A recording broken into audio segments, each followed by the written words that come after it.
Isang magandang hapon po sa inyong lahat mga kababayani. Ito ang inyo pong Karene Bunsoy para sa programang On the Move, Agarang Aksyon ng GFM. At ngayong araw po ng Biyernes, January 12, 2024, ay inyo pong mapapanood ang ating interview. Walang iba sa isang OFW na si Eliza Pamoso. At ating ikukwento ano ba nangyari sa kanya at ano bang mga tulong ay binigay ng Global Filipino Movement sa kanya. At abangan nyo nga po ito dahil mahalagang matutunan ninyo ang mga na-experience mismo ni Eliza. Isa pa pong bahagi ng programa natin ngayong hapong ito ay yung pong pagpapatuloy or part 2 ng ating pong information patungkol sa ano nga ba ang irregular migration at gaano ka-importanting malaman ito ng ating mga kababayan para naman mabigyan natin ng pansin na ito pala ay pwedeng mangyari sa iyo. Hindi mo alam na ikaw pala ay irregular migrant na. Kaya tutukan nyo po ang ating programa ngayong hapong ito. Siyempre tayo po ay magbibigay ng acknowledgement sa ating pong mga sponsor katulad ng Radyo Guagua 99.9 FM radio station kung saan kami po ay mapapakinig nyo rin po at ito po yung naka-live streaming din sa kanilang Facebook page na Radyo Guagua 99.9 FM radio station. Hats off po at congratulations din po at Happy New Year sa ating pong Mayor ng Municipality of Guaga, si Mayor Anthony Joseph Torres at syempre ang staff at crew ng Radyo Guagua 99.9 FM radio station sa pangunguna ni Mr. Aldwin Malyari at may upgat panapon po kay Kongan sa inyo po at sana po kayo po ay manood. Siyempre, ito rin po ay napapanood ng live na live sa ating Facebook page ng The Global Filipino Movement Foundation. At syempre kung nais nyo makita yung ating pong Facebook page, dito yung makikita sa screen, ito po ang cover page ng Global Filipino Movement at nakikita naman po ninyo dyan at nagpapasalamat po kami that we have 8,000 followers already. Thank you, thank you, thank you at sa inyo po na nagpa-follow po sa amin. Huwag po kayong magsawa na mag-tune in, mag-update po ng inyo pong mga comments and even suggestion. We welcome all of those para po aming pong maidadagdag yan sa improvement ng aming program. Siyempre, kung kayo po ay gusto nyong mag-connect sa atin o gusto nyo pong malaman kung nasaan si GFM, nakikita nyo rin po sa mapang ito where to find us. Kami po ay nasa 10th floor ng ito pong building po namin ay State Center Building 2. Yan po ay sa Ortigas Avenue, Barangay Wakwak, no? Mandaluyong City. And if you can see the map, makikita nyo po yung malaking highway dyan na EDSA, corner Ortigas Avenue. And if you see the pin dyan po, ang ating building, katabing-katabi lamang ng Department of Migrant Workers. And also, if you want to connect with us sa online, you can see in this page, we have 3 platforms. Number 1, syempre yung ating Facebook page. At syempre, meron din po tayong Instagram. At syempre, meron din po tayong YouTube channel where you can see yung aming pong mga programa. Ano nga ba ang mga programa o na binibigay ng ating pong Global Filipino Movement? Well, meron ho tayong tinatawag na COOL program, COOL, which stands for Caring for Outstanding Outbound Laborers, no? At ibig po sabihin yan, ang pagkikare po namin dahil genuine, gusto po namin maihatid sa inyo na meron po tayong mga free na services. For example, online, kung kailangan nyo ng mga pag-access sa online appointments, kung kinakailangan nyo pong mag-access sa inyo pong account dito po sa Department of Migrant Workers, kinakailangan nyo pong magkaroon ng, for example, e-registration, kailangan nyo po ng printing of documents, online submission din po ng inyong mga documents para sa mga direct hire, photocopying, paralegal services, and to top it all, meron po tayong ino-offer na free meal. Free meal po, libreng lunch from 11 a.m. to 1 p.m. Pero paalala lamang po, ito po ay first come, first serve basis. At nagagalak po kaming ibigay po ang lahat ng mga serbisyong ito ng libreng-libre. Wala po kayo ibabayad. Kung pupunta kayo sa iba, natural na may bayad dahil business yan. Us being a non-profit, non-government organization, we are doing this out of our desire to really help our OFWs. Kaya nga po, tumutok nga po kayo at pumunta po kayo rito. Ang office po namin ay bukas magmula Lunes hanggang Biyernes, 7 a.m. hanggang 4 p.m. lamang po. At huwag kayong mag-atubili na lumapit po sa amin. At isa pang announcement na gusto ko pong i-share sa inyo, no? Dahil sa partnership po natin sa DOST, Department of Science and Technology. Ito po ang panawagan para sa mga OFWs na mga taga-NCR, mga taga-National Capital Region lamang po. May panawagan ang programang I-Forward, no?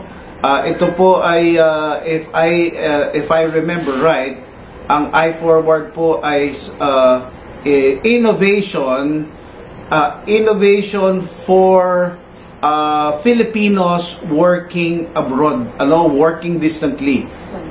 Sige, ulitin natin Ang program pong ito ay innovations for Filipinos working distantly. No?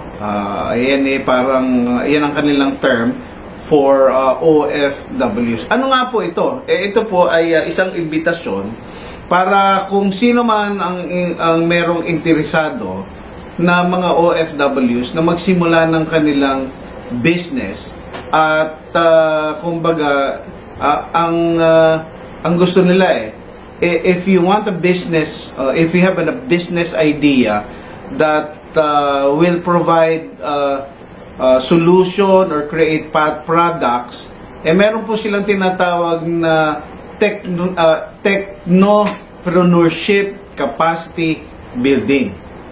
Ano po ang pwedeng mangyari dyan?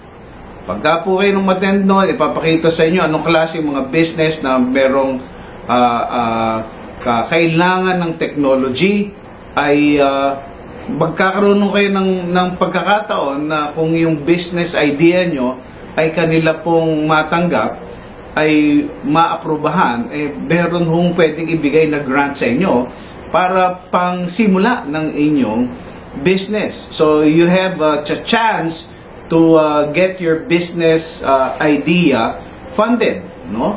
Kinakailangan lamang po ay kayo ay mga OFW na nakabalik na, no, returned OFW, no, residing in national capital regions. Pangalawa, kayo rin po ay mga OFWs na nagtatrabaho pa rin abroad pero gusto nyong magsimula ng sarili nyong business. Ganito lamang po ang pwede nyong gawin, ano? Pati family member din, no? Pwede rin kung family member ng OFW ay pwedeng maging official representative ng designated by the OFW. Kailangan nyo lang gawin is to fill out an assessment form, no? Pwedeng fill upan ng OFW o kaya ng family member. Magbigay po kayo ng kopya ng inyong passport of the OFW family member. At pangatlo, magbigay ng certification of status of contract of the OFW family member. Yan lamang po ang mga requirements, ano? At syempre, kung mag-a-apply na naman po kayo, you can apply through the link, no, na ipinapakita sa inyo on screen, no? At kailangan nyo i-download po step 2, certification of status of contract, which can be accessed if OFW still has a contract Kung makikita nyo rin po yan dun sa ipinapakita po natin on screen. Step 3 would be emailing the following na mga requirements na yan sa ifwdoph at ncr.dost.gov.ph. Ulitin ko po ha, ifwdph at ncr.dost.gov.ph, no? At ito pong inyo pong i-email sa kanila yung kopya ng passport of the OFW, no? Screenshot lamang po yan. Tapos yung filled out na certificate of status of contract. At ang huli, step 4, DOST staff siyempre ay magko-contact po sa lahat ng aplikante via email or SMS, no? Dalawa po yan, email at SMS, to provide updates on the status of the OFW's application and schedule of IFWDPH activities. Alright? At syempre, tingnan nyo na lang po ito kung dahil may deadline po ito January 31, 2024. At you can scan the QR to apply or visit yung link na yan para po sa inyong application. Again, ang deadline po ay January 31, 2024. At tayo po ay magbe-break muna at sa pagbabalik ng ating programa ay ang ating interview or ating pakikipagpanayam kay sino nga ito? Si Liza Pamoso, na isang OFW na nagtrabaho sa Qatar. Ang kanya pong nanay ay humingi ng tulong dito sa ating programang Agarang Aksyon ng GFM. At inyo pong abagan dahil ito'y in-interview natin at kung paano, ano ba naging experience niya at kung bakit ito nangyari sa kanya at baka meron ho kayong mapulot na aral para hindi ito mangyari sa inyo. Kaya po, wag po kayong aalis. Mag-tune in lamang po kayo. Ito po ay live streaming dito po sa Radyo Guagua 99.9 FM radio station as well as sa ating pong Facebook page, the Global Filipino Movement. Magbabalik po kami. Wag po kayong aalis.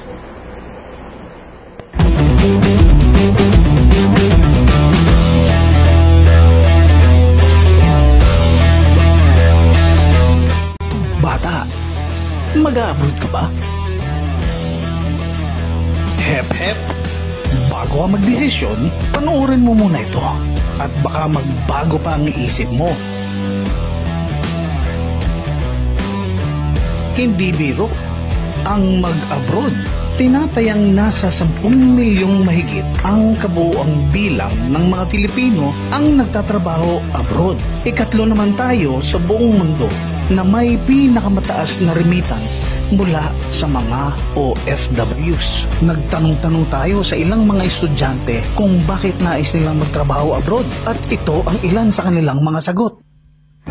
Walang mahanap na trabaho dito. Gusto kong kumita ng mas malaki. Hindi kayang bumuhay ng pamilya ang sweldo dito. Gusto kong subukan ang karir sa ibang bansa habang bata pa. Gusto kong pag-aralin ang aking mga kapatid. Gusto kong ipagamot ang nanay o tatay ko. Nangangarap ako na mamuhay sa ibang bansa. Gusto kong makaipon para mabili ko ang lupang sinasaka ni tatay. Sa pag-abroad, merong mga risks at mga challenges. Maraming challenge ang haharapin mo sa pag-abroad. Tulad na lang ng pagkakaiba ng kultura at lingwahe, ibang tradisyon, relihiyon, pagkakaiba sa pananamit. Mayroong lugar na sobrang init, meron din naman sobrang lamig. At huwag ka nang maghahanap ng only rice. Siguradong wala niyan sa lugar na iyong pupuntahan. May video ka ba? Baka wala din. May mga makakatrabaho ka na iba ang ugali at pamamaraan sa pagtatrabaho. Malamang na mas maunlad ang teknolohiyang gamit nila kaysa sa atin. At naku, kapag tumama ang homesick, malayo ka sa mga kapatid mo, sa tatay mo, sa nanay mo, sa mga tropa mo, sa piyesta, sa birthday party, binyagan, galaan at iba pa. At pagka nagkasakit ka, walang mag-aalaga na nanay sa iyo. Magpupunas ng malamig na tubig kapag mataas ang lagnat mo. Magdadala ng pagkain sa kwarto mo. Maghihimas ng masakit mong katawan.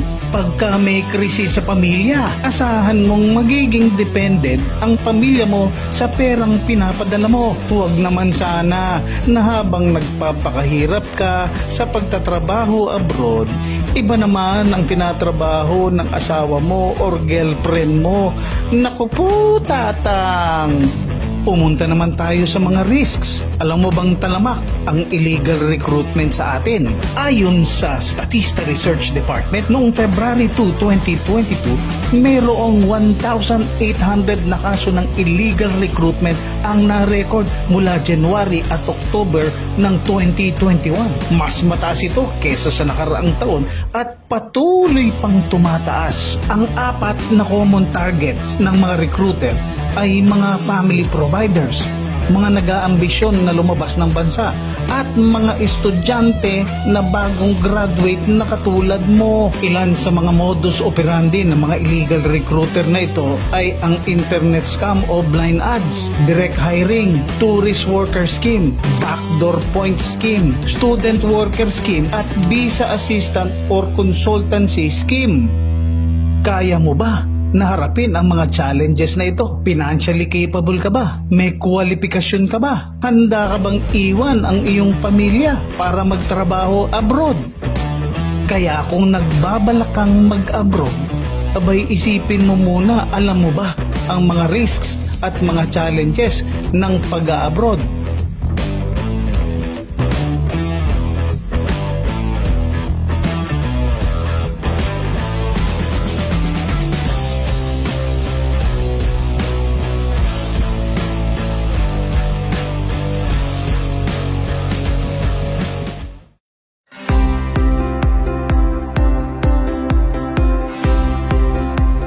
Pamilyang buo, maayos na pamumuhay, malalim na pananampalataya, kapaki-pakinabang sa ating bansa at sa bansang pinaglilingkuran.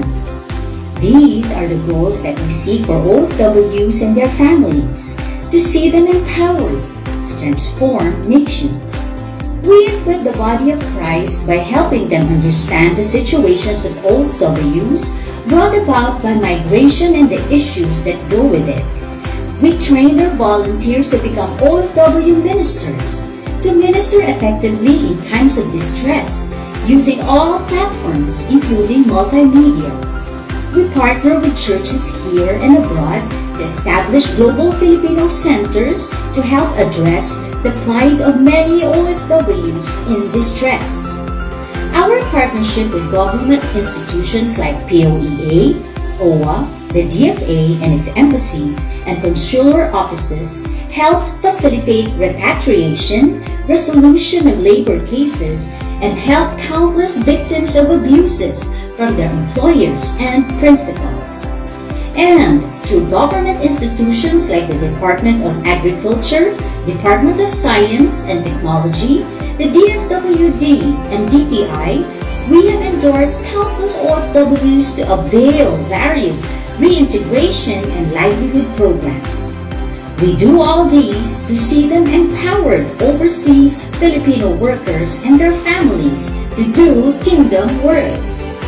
Come partner with us in empowering global Filipinos through your prayers and donations.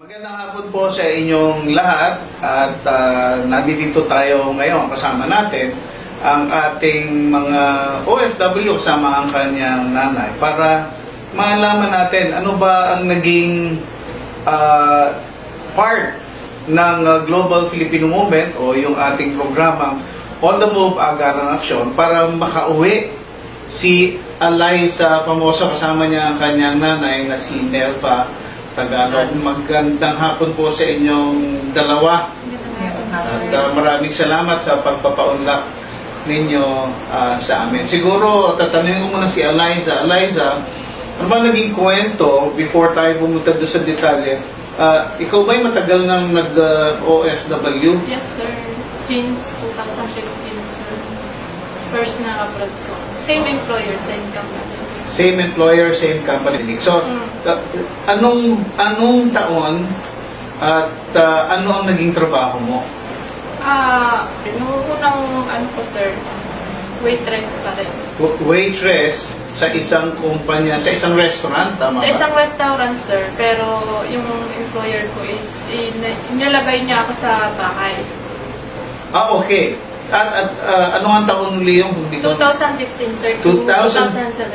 So, 2015-2017 yung una mo. Yes, sir. At ikaw ay dapat waitress pero nilagay ka bilang isang kasambahay, Yes, parang sir. domestic worker. So, ano ba yun? Pumayag ka ba noon? Pumayag na lang, sir, kasi wala naman Wala ka nang magawa. Kasi nandun na po ako eh. Yun yung parang pinaka-first time mo. First time ko po yun. Okay. So, kumusta naman?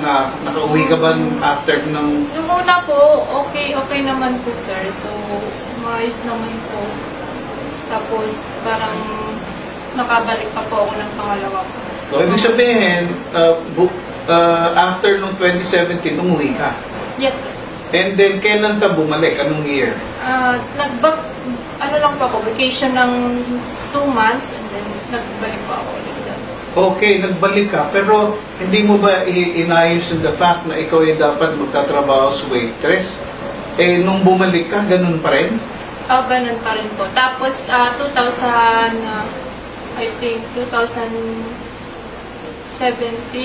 So, 2017, po, mga ilang buwan po, nag-open ng employer ko sa isang parang siyang supermarket. Tapos nagpo-produce po kami doon ng Filipino food.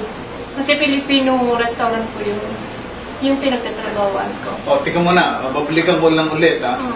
Ang malinaw dito, sabi mo, waitress yung nasa kontrata mo pero nagtrabaho ka as kasambahay ni amo. Yes, sir. Nag-2017, tapos sabi mo, okay lang. Bumalik ka dito. Pagbalik mo doon, ganun uli, waitress uli ang nakalagay. Yes. O hindi ka ba nag-renew ng kontrata, na pumirma ng kontrata na dapat waitress ka na? Nag-renew po ako, sir, ulit. Pinapirma niya ulit ako. Pinapirma ka niya. So okay. So ang ibig ko sabihin, pagkatapos noon, pagbalik mo doon, ay saan nagsimula yung problema? Nung last na balik ko, sir. Last na balik mo? Opo. Last na 2022, bumalik po ako sa kanya ulit. Okay. At ngayon, nung 2017, naka-uwi ka pa uli, nakapagbakasyon ka pa uli, at kumbaga, another kontrata hanggang 2019. Ngayon ang tanong, ganun ba uli? Nag-waitress ka ba tapos kasambahay uli? Hindi pa po.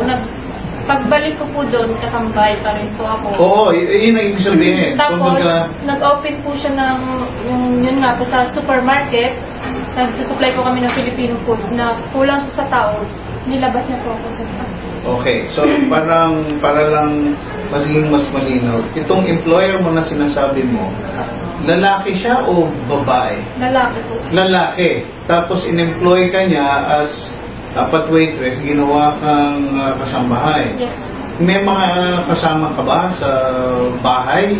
O saan kayo pala saan yung accommodation nyo? Merong separate or saan?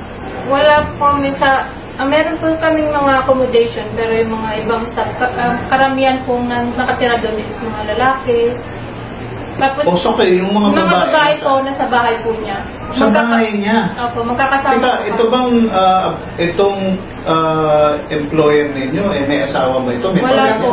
Wala. Yes, sir. So single. Single. Matandang Binata. Magandang binata. Yes, sir. Teka muna, parang hindi ba medyo parang kakaibang arrangement yun? Di ba dapat may separate kayo accommodation? Yes, sir. So anong naging pakiramdam nyo pagka ganun? May privacy ba? Yun nga po, wala po talaga kaming privacy doon. As in, anytime po, mapasok po sa kwarto namin. So yung anong arrangement? Ano ba? Yung bahay, malaki bang bahay yan? Malaking bahay po. Malaking bahay, tapos may Kwarto-kwarto po siya. kwarto-kwarto. Ngayon sa isang kwarto, yung Dalawa po kami. Dalawa kayo? Pilipina po. Dalawang Pilipina magsama kayo. Opo. Pero mayroong pang ibang lahi, gano'n. Wala po. Puro mga Pilipina po kami. Ay, so ilang kayong mga Pilipino nakabahay sa kanila? Mga Sa walo kanya po. pala. Mga Walo. Iba-ibang kwarto. Tapos ang sabi mo, pumapasok sa kwarto niyo, hindi niyo ba pwedeng ilang? Hindi niya po binigay yung susi, sir. Parang sabi niya wala daw pong susi. Oo. Kaya, So anyway, sige, mamaya natin yan, ano. So, yung ganung arrangement, nagpatuloy 2019, hanggang sa natapos uli yung kontrata mo. yes, sir. Tinis ko. Tinis ko po yun. Tiniis mo, Yes, sir. na parang kasambahay uli. Parang nangyayari dito, dapat waitress ka, pero pagka gusto niya, nilalabas ka, ginagawa kong kasambahay, nagagawa niya. Kasi Yes, siya ba sir. may-ari ng supermarket? Ay, hindi po, sir. Parang isa lang po kaming supplier ng Ayun, Filipino. kumbaga, supplier kayo. Anong produkto ba na ginagawa ninyo? mga Filipino food po, like ano po mga pagkain natin dito, adobo, mga Okay. May supermarket, tapos merong kainan, kayo yung nagdadala Yes, ng sir. mga Filipino food. kami rin po ang nagbibenta po doon. Nagluluto kayo? Ibig sabihin, Nagluluto po galing po sa restaurant, dinadala po namin doon po sa mall. dinadala nyo doon sa supermarket, Kami po, tapos kayo yung nagtitinda. yes, sir. Ay, ang layo sa inyong waitress pero tindera ang nangyari. Okay, ngayon, 2019, nakauwi ka pa, so okay pa. Ang tanong ko doon, nasisweldohan ba kayo ng ayos? Nung unang ko po, hindi naman po niya sinusunod yung kung ano po nasa contract. Hindi nasunod yung nasa kontrata, Yes, pero sir. sinesweldohan ka. Sinisweldoan naman po. Nakakasweldo, okay. Yes, Sige, ituloy lang natin. 2019, nakauwi ka. Ngayon, anong nangyari? Nakabalik ka pa ba? Hindi na po ako nakabalik kasi naabutan po ako ng lockdown. Ng lockdown. Yes, Kung sir. ibig sabihin, 2020 yung... 1920, ganun ang lockdown. Oo, hindi, 2020 yung nagsimula yung lockdown. Ibig sabihin, nakauwi ka pa, pero inabot ka na dito ng lockdown. Yes. So, hindi ka na nakabalik doon. Hindi na pa ako nagbalik. Tsaka parang ayaw ko na rin pong bumalik dahil dun sa setup ng amo ko. Tapos, one time po, tinawagan niya ako ng 2022, pinuntak niya ako ulit kung willing daw po ba akong bumalik at magtrabaho po sa ano. So, ang hula ko bumalik ka. Bumalik po ako, pero ayun nga po, may usapan po kami na babalik po ako dyan kung hindi mo ako pagtatrabahuin sa bahay. Naas kasambahay. As kasambahay po. Naas kasambahay. Yes po. So, pumayag ka dahil pumayag siya. Opo. Nagsabi siya Sabi na, niya, sige, yes sir. hindi ka na magtatrabaho sa kasambahay. Yes sir. So, ito ba'y bagong kontrata? Bagong kontrata po. At same agency ba? Hindi po. Iba na. Iba-iba pong agency. So, every time na ikaw ay bumabalik sa kanya, magkakaibang agency. Okay, Yes. sige, that's good. Ngayon, nakabalik ka, 2022, nag-agree kayo dahil Yes, sir. nangako siya. Yes. So, anong nangyari? Ayun po, nung pagbalik ko po doon, okay naman po. Kasi nagtrabaho po ako sa labas, like sa Monoprix po, katulad na sinabi niya sa akin, na gano'n. At pag mga nag-close po kami sa Monoprix, parang pina-stop po kami dahil nagkaroon po ng problema sa Excuse me, pagkain. ano yung Mono-Free? It's like, ano po, parang po siyang malaking supermarket po. So yun yung pangalan ng supermarket. At ito nga ay saang bansa nga ito ulit? Sa Qatar. Sa Qatar. Saan sa Qatar? Sa Doha? Doha. Okay, so Doha, Qatar. So nagbalik ka, nagtrabaho ka doon. So saan nagsimula ang problema? Nagsimula po nung parang nag-stop na po kami sa Monoprix at kinatrabaho niyo po ako sa bakery na po. Sa bakery naman ngayon. Opo, may bakery din po. Pero tingnan mo na, ulitin ko, mas maganda kasi na uulit po natin ito dahil sa kontrata, ang alam natin kapag kung ano yung nakalagay sa kontrata ang pinirmahan mo na item mo, whether ito ay baker or waitress or janitress or ano pa yung kasambahay, dapat yun yung ginagawa mo. Okay? Kasi yun yung pinirmahan po natin. Standard contract po yan, TNA sa batas. So, para meron kang karapatan na magreklamo. So, ngayon, saan nagkaroon ng problema dahil sabi mo nga, okay naman sa simula, saan nagsimula yung problema? Doon lang po kasi sa pagla-live po ng kasama ko po sa work, parang nasama po kami doon dahil mga Pilipino, mahilig sa mga pag nagla-live, ganun. Tapos nag-live paano? During work? sa bakery po. Tapos, yung kasama mong Pilipina? yes sir. Bakit siya nag-live? Parang hindi ko po alam kung natuwaan lang po, parang usap-usap, ganito-ganyan. Hello guys! Opo, yun, mga gano'n, mga Pilipino po. Ang problema kasi sir, diniin siya. Siya yung... Okay, so nag-live yung kasama mo, tapos Parang... so ano nangyari? Ibig sabihin, okay, nag-live siya. Ano yun? Na-discover, nakita, Meron pong nagsumbong sa employer ko, na employer namin, na meron daw po kaming sinabi na parang meron daw po kaming animal na kasama sa bahay. Which is, hindi ko naman po namin sinabi yun. Hindi ko naman po sinabi yun. Sabi ko po na, nasaan yung video? Dinilit po ng kasama ko. Dinilit niya po. Yung nag-video, dinilit niya. Yes, sir. Tapos, okay. Pagkatapos po, nung ano na yun, umuwi po kami ng bahay, night. Tapos na po ng duty namin, mga alas 10 ng gabi. Sama na po ng ano niya sa amin. Doon na po siya yung parang galit na galit siya, ganito. Galit na galit. Yes, sir. Tapos isa-isa po kaming pinatawag sa room niya. Okay, and then? Tapos doon po nagsimula na parang nagkasagutan, nagkas-explain ng side mo. Na, ikaw ang nag-explain? Yes, sir. Sabi Tapos ko, nasagot mo siya?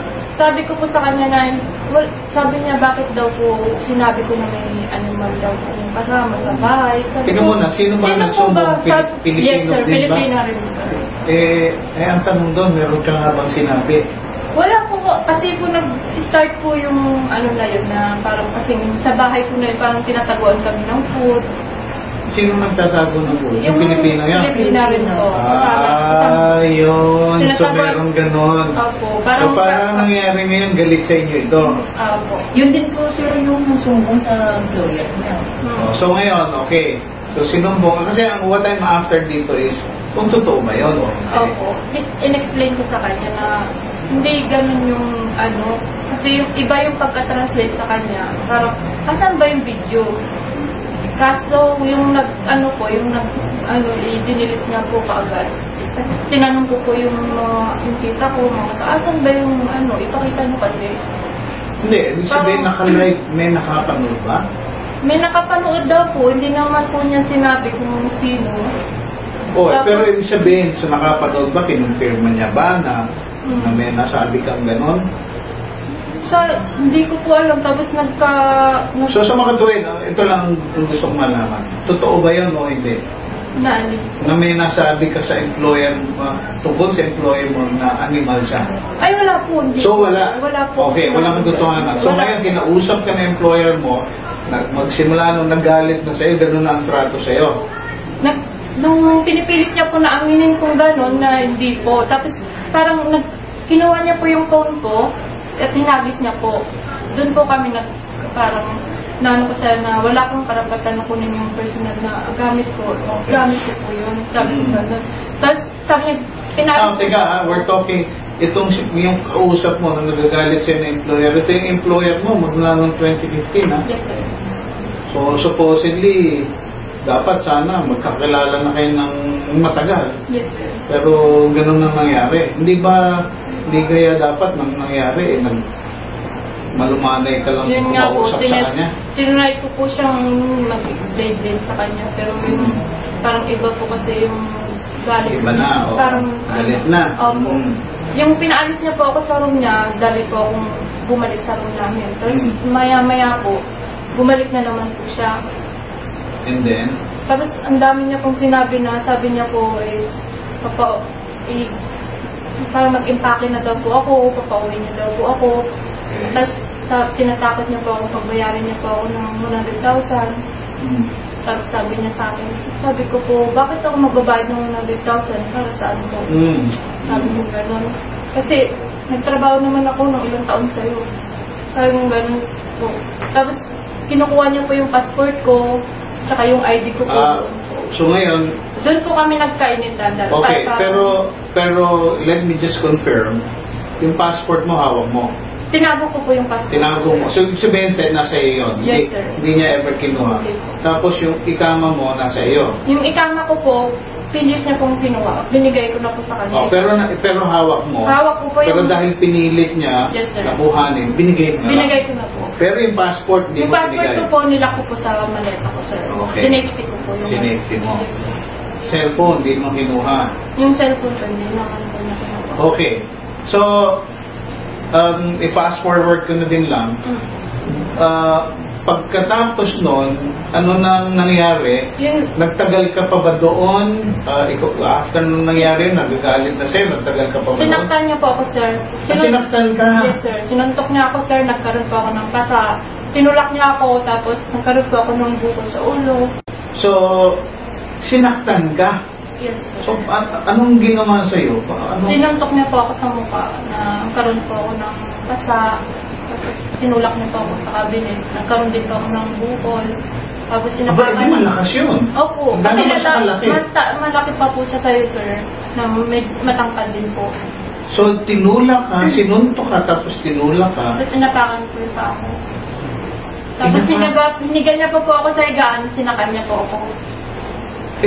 Teka, nung nangyayari yun, wala ba Meron po. nakakakita? Meron yung karumate ko po. Kaso takot din po. So, wala rin siya nagawa? Wala rin po. Inaawat niya lang po yung amo namin. Pero ayaw talaga magpaawat. Okay, so, and then, so paano lang natigil na sinasaktan ka? Parang nung umiiyak na po ako ng sobra, lumabas po siya ng kwarto. So, kaya lang siya lumabas, kaya lang siya tumigil. Umiyak na po ako nung umiyak na Paano iyak mo? Parang nag-hysterical ka? Opo, nag-hysterical na po ako. Parang na sumubra na po kasi yung ginawa niya sa akin. Anong sumunod? Bakit? Sabi mo, sa kwento mo kanina, pagkatapos nito, parang ikaw pa ang kinulong. Bakit? Pwede ba ikwento mo bakit gano'n? Yes, sir. Kasi after na nangyari po na yon, hindi na po niya ako pinagtrabaho. Okay. Ng 3 days po straight. So, sa Nasa bahay ka kwarto lang? po Kwarto ako. ka lang? Yes po, binabantayan po nila ako. Pero nag-decide po akong tumakbo ng Caloocan. So, Tumakas po. nakatakas ka? Nakatakas po ako, sir. Tapos, pinamedical nila ako. Nagkaroon, may medical ako. Tapos, in-stay pa ako ng shelter po ng almost So, 2 weeks. I'm sure, so 2 weeks. I'm sure ay kumbaga kinontak yung amo mo because of that. Yes. So, kinontak yung amo mo, sinabing ikaw ay tumakas. Okay. Hindi po. Nung pagkatapos, actually, sir, pagtakas ko ng Sunday ng umaga, yung amo ko nauna pa sa Caloocan. Nauna pa siya. Nauna pa siya, sir. Hindi Okay, ko po nasaan ka? alam. Nandun din po. Sa Caloocan, magkasabay kami alos. Magkasabay kayo halos. Oo po. Pagpasok, Pero mabuti nung pagpasok mo, hindi ka ba dinalang? well, hindi po. Dinaanan lang po nila ako. Pero nagpatuloy pa rin po akong mag-complain po sa Caloocan po. Baga, gusto kanyang unahan na mag-complain. Opo. Inunahan niya po. Okay. Pero, pinagpatuloy ko pa rin yung pag-complain ko kasi hindi na po ako makalaban. Oh, so ngayon, anong nangyari? Bakit in spite the fact na nag-complain ka, tumakas ka, bakit ka pa rin nakulong? Kasi sir, yung case ko daw po, hindi po, dinala po ako ng Puloa sa police station para mag-file po kami ng case. Oh. Ngayon po, sabi po ng police officer doon na babae po, in-interview na rin po ako. Bakit daw po hindi ako agad nag-file ng case? Nung time na, dapat nag-file ka ng case sa kanila, sa police. Hindi pa ako pumunta dapat. Oo. So, yung medical legal ko po, nawala ng saysay, sir. Parang hindi pinawalan saysay dahil parang dapat po kasi on the spot na nangyari, may medical legal ako, pinasa na agad sa police station. Kasi po, yung Puloa po, inistay ako sa shelter po. Sa shelter. So, dapat so, parang may mali dito yung Puloa. Yes, sir. So, hindi nila dinala kaagad. Yes, sir. Nawala ng saysay, sir. Tapos, bakit hindi dinala agad? yun, sir. Halos yung isang buwan pa ako na-stress. Ako may question ngayon ako dito ha. Pasensya na kayo, Puloa ha, MWO, OWA. Kayo ho ang nandiyan dyan. Alam po ninyo ang batas na dapat gagawin dyan, na dapat pagka merong ganung report, nagsumbong sa inyo, inireport nyo kagad sa pulis. So ngayon, dahil doon nakulong pa itong ating kababayang ito. So meron ng pagkukulang po sa inyo. At kaya, sa Qatar, Doha, calling on DFA po, no? Medyo merong kapabayaan po ito.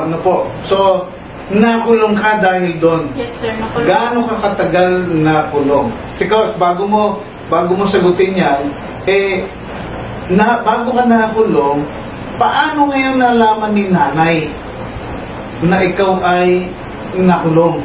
Sige nga, pakikwento. Sinong gusto magkwento? Ikaw ba o nanay? Kasi po, galing lang po sa pamangkin ko yung pangyayari. Hindi ko talaga siya nakontak ng time na yun. Hindi sa kanya galing. Bakit hindi Kasi sa... bawal po ako mag-hawak ng cellphone, sir. Ngayon pa, okay. Pero paano ka nakapag-message ka ba? Nakapag-message po ako sa cousin ko na pupunta po ako ng police station. Pupunta ako ng police station ngayong araw kasi dadalhin ako ng Puloa na isang officer din po. Tapos sabi po nila sa akin na kapag dinitain kanila, kukunin ka ng custody nila doon, wala kami magagawa, iiwanan ka namin. Sabi ni Puloa. Naku, medyo po Okay, so, kaya ibig sabihin na sabi mo pa sa pinsan mo ito, siya tuloy ang nagsabi sa'yo na nag-aalala na siya dahil right after that, ibig sabihin, nung dinala ka doon, tuloy-tuloy na yes, sir. Kinulong ka tuloy-tuloy na. na, sir. Tuloy-tuloy na po. Tapos sabi ko po kasi sa kaya nga po ako nagpapa-escort sa Puloa kasi natatakot ako baka lipiin po ako doon. Pero wala silang nagawa. Wala po silang iniwan din po ako doon.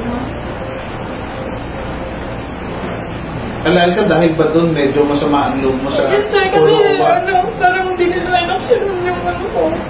Pabalik-balik po ako doon sa Puloa. So, hindi mo ina-expect na ikaw ay nakulong dahil ang buong akala mo nasa Puloa ka na. Yes, sir. Bibigyan nila ng action yung ko. Pero nung nakulong po ako, sobrang tama talaga yung loob ko, sir. Eliza, gaano ka katagal nakulong? Sa isang araw, sir, pero diniretso rin ako sa deportation. Nag-stay din po ako doon. Nag-stay ka sa deportation. Gaano katagal? Like, 3 days or 4 days po. And then, saka ka pinadeport? Opo, tapos sabi ko po yung, ma'am, baka pwede kunin ko yung gamit. Kasi wala po talagang dala kahit isa. Nadala mo yung mga gamit mo? Paulit-ulit ko pa sinasabi sa Puloa na, sir, baka pwedeng yung gamit ko makuha. Hindi yan lang. Naiintindihan po, Eliza, yung iyong naramdaman. At nanay, alam ko, dahil umiiyak din kayo. So, nung nalaman nyo ito, galing sa inyong pamangkin, paano naman po ninyo na laman ang Global Filipino Movement? Galing po sa ano, sir, gwardiya lang po, sir. Guardian ng alin? Sa UWA po. So, so pumunta kayo ng OWA doon po sa Pasay? Manila po. Sa Manila? Okay. Nung nalaman po namin na ano siya, Nung nalaman nyo na Opo. nakulong na siya? Okay. Nakulungan po siya. Tapos, So ma'am, galing kayo ng taga Fairview kayo, no? So bumiyahe kayo ng OWA, and then, ano pong sinabi nyo doon sa Guardia? nagtanong po kami, sir, doon kung paano yung process ng ano, paano siya makauwi dito sa Pilipinas. Oo. Pwede pa kami makahingi ng tulong. Eh, ang natanungan po namin, sir, yung ano, yung gwardiya. Okay. Yun ang nagsabi sa amin na, halika yung dalawa. Sabi, nanay, halika yung dalawa. Sabi, gano'n sa amin. Eh, kasama ko po, sir, yung ano yung anak ko na buntis. Tapos po, binigyan po kami ng ano, pangalan po. Okay. Ng pastor. Si pastor, yung... Dennis Diamante. Okay, so ang binigay sa inyo ay pangalan, si Dennis Diamante po ay staff ng Global Filipino Movement. Opo. At yun yung ibinigay ng taga-OWA. Kaya po kayo pumunta rito. Yun po yung Okay. barya na nagbigay sa amin. Sabi niya, doon kayo po lumapit at yung global na Filipino movement, yan talaga yung nagbibigay ng tulong sa mga OFW. Okay. So kaya kayo pumunta Kaya dito. po sila nakarating. And then, ang nakausap niyo naman, nakatagpo niyo mismo si Pastor Dennis. Opo. At saka ngayon si Abby. Yun po yung Alright. sa interview Okay. sa amin. Dalawa ng anak ko. And then, so ituloy-tuloy na natin, no? So, anong ginawa ni Mama Abby? Kayo po ba ay endorso sa ORCC? Opo. Sa One Repat Command Center sa pangunguna ni Ma'am Imelda. No? Kayo po ba ay kumbaga pinakausap mismo doon sa ORCC? Doon po sa second floor. Sa second floor, oo. Nakausap niyo mismo? po namin yung nuli ba yun? Okay, okay. And then, tinanong lang po namin kung ano nga po yung... yung steps para mapauwi siya. Opo.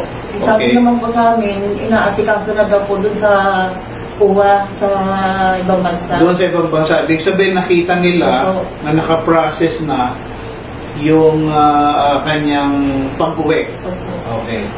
So, babalik ako kay Eliza. So, ang nangyari doon, nag-stay ka ng isang araw sa kulungan. Sir. Tapos, Kinabukasan po. kinabukasan, nilipat ka na sa deportation. Yes, sir. At nag-stay ka ng 3 araw. Yes, sir. No? And then, diretso na, Diretso uwi na. uuwi na. Okay. Kailan ka nakabalik? Nakauwi? Nakabalik po ako noong January 1 po. January 1 mismo. Yes, sir. Wow. So, anong naging pakiramdam mo nung nakauwi ka na? Masarap din sa pakiramdam, sir. Nakauwi na din ako. So, dito parang gusto ko rin ilaban yun. At doon mo ngayon nagkaroon ng resolve na hindi po pwede ito. Yes, sir. Hindi ko kasi matanggap yung Hindi, oo. nangyari din na wala akong nakuha kahit parang justice doon. Okay. Kahit pa paano dito sa Pilipinas, kaya kong lumaban. Mhm. Na At ngayon, ang ginawa nating proseso sa Global Filipino Movement ay dito po sa aming opisina at dito sa ating program, ang ginagawa po natin is we actually assist.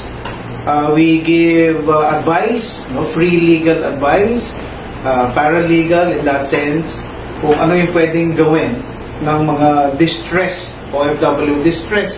Kasi hindi naman niya ginusto ito at ganun ang nangyari sa kanya. And so, I think siguro yung mga ibang detalye, basta ang nangyari ngayon dito, ang tanong ko sa iyo ay ikaw ba ay kumbaga ilalaban mo ba itong case mong ito against dun sa employer mo? lalaban ko, sir. Kahit Okay. yung agency ko, sir, na nagpabaya din sa akin, hindi man lang tinuloy. Ayun, mabuti binanggit mo. nung time na nangyayari sa iyo, nagsusumbo ka ba? Pinapaalam mo ba Pinaalam sa ko agency? po sa kanya, sir. Pinaalam mo? Yes, sir. Noong unang nangyari po nun, kinabukasan po, minessage ko po agad ng agency. O, sabihin maaga pa, sinabi Yes, mo na sir. sa kanya. Sinabi ko po agad. Anong ginawang aksyon ng agency ninyo? Sinabi niya lang po sa akin na magreklamo ka dyan. Sabi, huwag kang magreklamo. Pag uwi mo dito, ayaw ko ng sakit ng ulo. Sabi niya ganun. Kasi siya daw uwi may ikit. Ganun. Sabi ko, ma'am, kailangan ko ng tulong. Kailangan ko Ang sinabi lang- ano sa akin. So, ang sinabi lang sa iyo, diyan ka magreklamo o dito? Yes, sir. So, Yes po. Tapos, hindi. paalala lang sa ating mga agency ha, alam na alam po ninyo, kaya kayo nag-agency, alam po din ninyo na kayo po ay mayroong responsibility na tumulong sa mga distress OFW na kayo ang nag-deploy. So paalala lamang po ha, sa ating mga agency. Huwag pong ganun ang sagot natin na, huwag ako. No? Kumbaga, umiiwas po kayo sa inyo pong responsibility. So ngayon, dahil nandito ka na, isa siguro ang gusto mong panagutin dito yung agency dito. Yes, sir. Tama. Gusto ko. Alright. Agency. Okay. So, at ang Global Filipino Movement naman, nakaagapay sa iyo, dahil alam naman namin na yun ang advokasya ng aming organization para naman hindi kayo kumbaga mapapunta sa alanganin. Ano? Okay? So, mas magaan na ba ang pakiramdam ni Eliza ngayon? Kayo po, ma'am, mas naging okay na po kayo na nung pakiramdam niyo nung nakauwi na siya? Masaya po, sir. Ngayon, ang tanong ko dito, Eliza, Yes. mag-a-upload ka pa ba? Siguro, sir, medyo okay na ako. Magpapahinga ka muna. Yes. Gusto mo pa rin mag-ano? Yes, sir. Para sa pamilya ko. Bakit? Ikaw ba married na? So, ibig sabihin, nag-OFW ka para sa pamilya mo, para sa nanay mo? Kasi walang nag-support na rin sa mga Wow! Ilang taon ka na ba? 31. Kung magta-32 na. At single pa? Single. Naku, ang gandang bataan to. Hindi pa, wala pang boyfriend. Ito. Hindi, pinapatawa ko lang kayo. Pero, napakabuti ng puso mo, Eliza. At gusto mong, kaya ka nag-OFW para suportahan ang iyong pamilya. With that, we are proud to say na isa kang ulirang anak. At pero gayon pa man, iingatan mo rin ang iyong sarili, ha? Siguro magpahinga ka muna, tapos hayaan mo muna itong mangyayari dito sa iyong case, ay hayaan mo munang matapos ito. Kasi yung trauma, dito pa rin, sir. Oo. Hindi pa rin Tama. nawawala sa akin. Oo. Anong gusto mong mangyari doon sa employer mo? Gusto ko sana kahit pa-blacklist ko siya. Hindi na siya Pa-blacklist mo siya. makakuha man ng Oo. Pilipino na mabibiktima ulit. Okay. Ginagawa niya. Sige. Yun po. Oo. Paano yun? Hindi ka nakatapos ng kontrata mo? Kasi dahil sa ginawa niya. Okay. Sige. At anything na gusto niyo pong sabihin para sa GFN? Nagpapasalamat po ako sa Global Filipino Development, sa Filipino Movement. Global Global Filipino Movement sa agarang action po na binigay po ninyo sa amin OFW. Sana po mas marami pa po kayong matulungan na distress na OFW at yun po. Kayo, ma'am. Blessing po. Kayo, ma'am Nelfa, meron po ba kayong gusto sabihin? Ano lang po, sir, na sana marami pa kayong na OFW. Nakatulad ni Alexa. Yun lang. Ako, paiyak na ulis na. Marami rin nung salamat sa inyong appreciation. At mga kababayani, ito pong ginagawa natin ganito, it's also for educational purpose. Nadinig niyo po kung gaano kahirap o ano yung sakripisyo, yung mga experience na nararanasan ng katulad ng si Eliza. At wag ho nating ipagbaliwala ho yun. Napakalaki ng kanilang sakripisyo at nagkakaroon silang gano'ng experience na minamaltrato sila para lamang, no, nandoon po sila para sa kanilang pamilya pero namamaltrato sila. So, kaunti pong malasakit po sa ating mga agency. Muli, huwag po nating kakalimutan, it's part of your responsibility. Yung mga dineploy po ninyo, tutulungan when times of during distress. At wag po nating sasabihin wag kami diyan ka magreklamo. Wag pong ganon. Alam na alam po ninyo yan. Kayo po rin, at kayo na rin nagsabi, opo, kayo nga po ang maiipit. At dahil nga dyan, di kayo maksyon, maaari ho kayong maipit. So, kaunting malasakit po. At sa ating Migrant Workers Office, sa Polo, no? Sa OWA, dyan po sa Doha. Naku po! Medyo ho, merong mananagot po dito. Bakit ho hindi po ninyo kaagad na-refer sa police, no? Para hindi na na-deport itong ating kababayan, no? Dapat sa kanya hindi deport, napauwi dahil distress. Nangyari, dineport siya, no? Dahil doon. I'm sorry to say, meron ho kayong kapabayaan. So, muli, ito po yung educational. Sa agarang aksyon, gusto po namin malinaw. Bibigyan po namin kayo ng pagkakataon, sana may explanation ang ating pong MWO dyan sa Doha. Anong siguro mamaya pagkatapos banggitin mo sa akin kung anong pangalan nung humawak sa iyo ng case, okay? Okay, muli, nagpapasalamat kami sa iyo, Eliza, thank you for your time. Magnel pa, salamat po. At panoorin niyo po ito para inyo pong matutunan itong case po ito. Maraming salamat po. At yan po ang ating panayam or interview with Eliza Famosa. Kasama niya po ang kanyang ina. At ilang mga takeaways yung ating ipinaalala riyan ay unang-una, tayo po'y maging conscientious sa ating pong kumbaga unang-una mga ginagawa doon. Alam ko na kumbaga wala namang iniisip na masama itong sina Eliza, kundi ang desire lang naman nila magtrabaho. Pero the moment na kayo po ay naka-experience ng pag-violate ng inyong contract, sa akin payo ko po talaga wag nyo na wag nang bumalik doon sa employer na yon. Naging problema dito kay Eliza ay nakailang beses na siyang bumalik, the same employer, pero same kumbaga na violation ang ginawa sa kanya. At medyo hindi naging maganda yung response. And so gusto po natin maproteksyonan ang ating pong mga OFWs.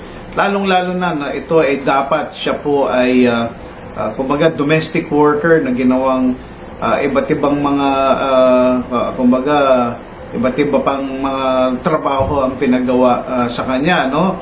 At saka syempre, let's obey the laws of the countries where you are working.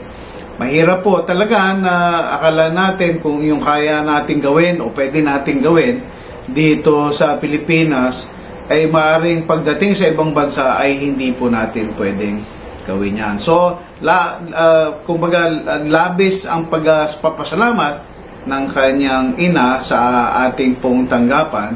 At sa lahat po ng nakikinig at nanonood din nito, ay makakaasa po kayo ng tulong. Punta lang po kayo dito sa opisina kung nais nyo pong humingi ng tulong. At magpapasalamat po tayo doon sa guard dyan po sa OWA sa pag-refer sa atin, pag-refer doon po sa atin. We are your partners, si OWA, si Admin Arnel Ignacio. Katuwang niyo po kami, Admin Arnel, sa pagtulong sa inyo at sa mga OFWs. At syempre, magbe-break tayo pong muli at sa ating pong pagbabalik, ating pong i-discuss yung part 2 ng ating diniscuss na ano nga ba ang difference ng irregular migration at ano ba ang connection nito sa illegal recruitment at saka trafficking in person. Mahalaga po ito at i-discuss po natin ito sa pagbabalik ng On the Move, agarang aksyon ng GFN.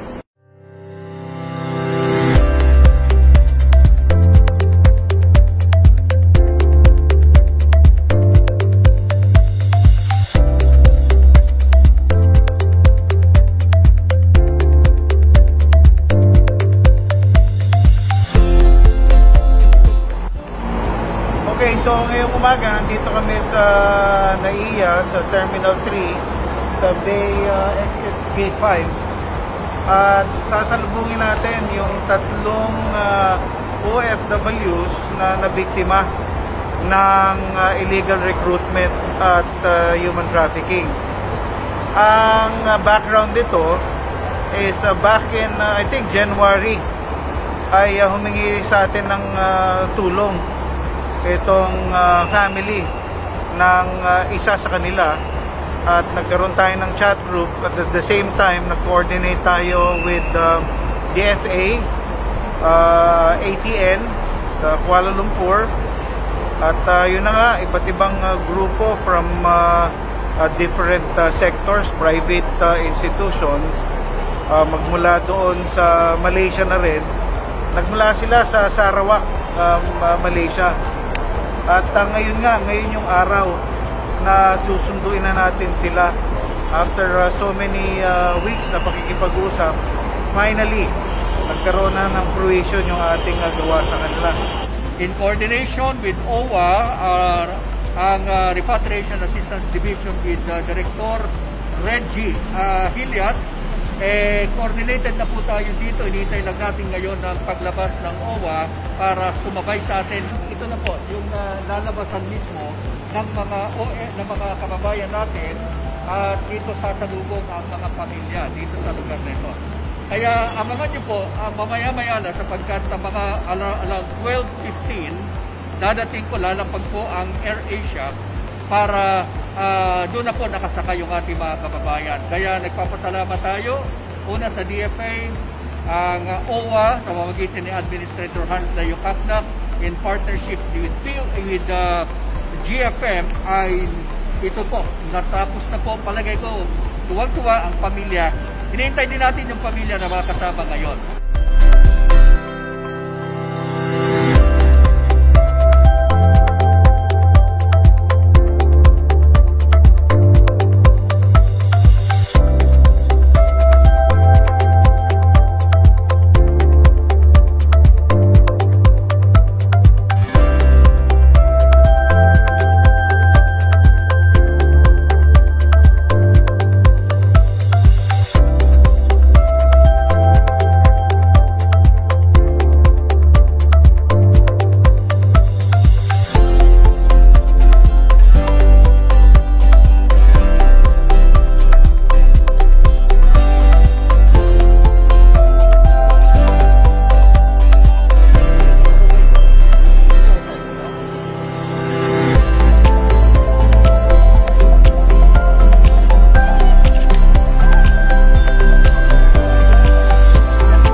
Nagkatagpo na po mag-asawa ngayon. 3 taong na walay at ngayon magkasama na po sila.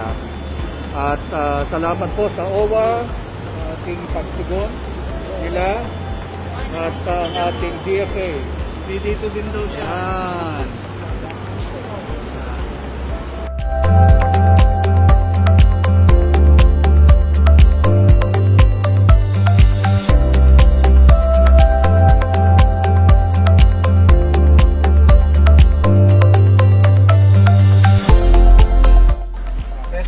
Sir, ito na po kami. Opo, dito na po, sir. Thank you. Bro, thank you kayo. God bless, bro. God bless. Thank you.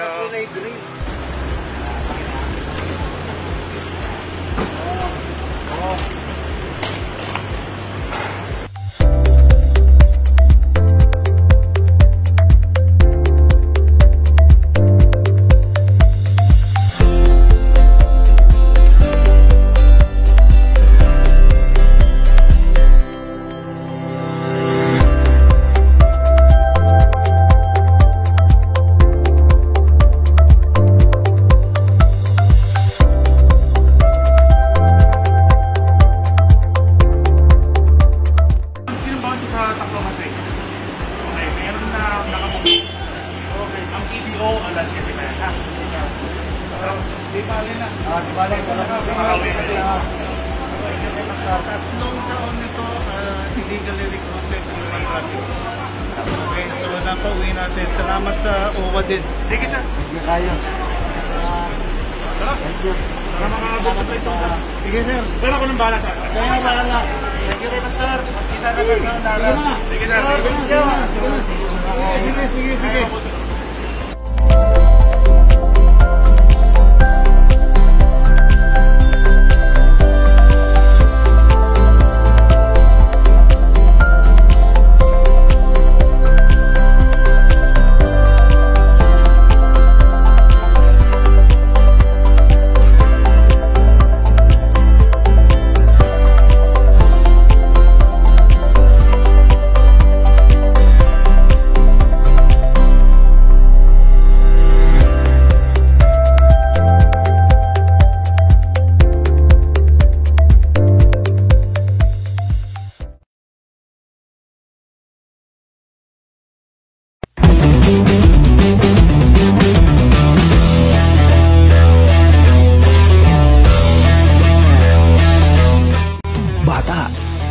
Mag-a-abroad ka ba? Hep. Bago ka magdesisyon, panoorin mo muna ito at baka magbago pa ang isip mo. Hindi biro. Ang mag-abroad, tinatayang nasa 10 milyong mahigit ang kabuuang bilang ng mga Filipino ang nagtatrabaho abroad.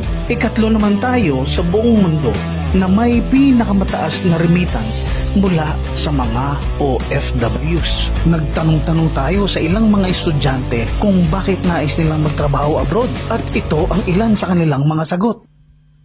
Walang mahanap na trabaho dito. Gusto kong kumita ng mas malaki. Hindi kayang bumuhay ng pamilya ang sweldo dito. Gusto kong subukan ang karir sa ibang bansa habang bata pa. Gusto kong pag-aralin ang aking mga kapatid. Gusto kong ipagamot ang nanay o tatay ko. Nangangarap ako na mamuhay sa ibang bansa. Gusto kong makaipon para mabili ko ang lupang sinasaka ni tatay. Sa pag-abroad, merong mga risks at mga challenges. Maraming challenge ang haharapin mo sa pag-abroad. Tulad na lang ng pagkakaiba ng kultura at lingwahe, ibang tradisyon, relihiyon, pagkakaiba sa pananamit.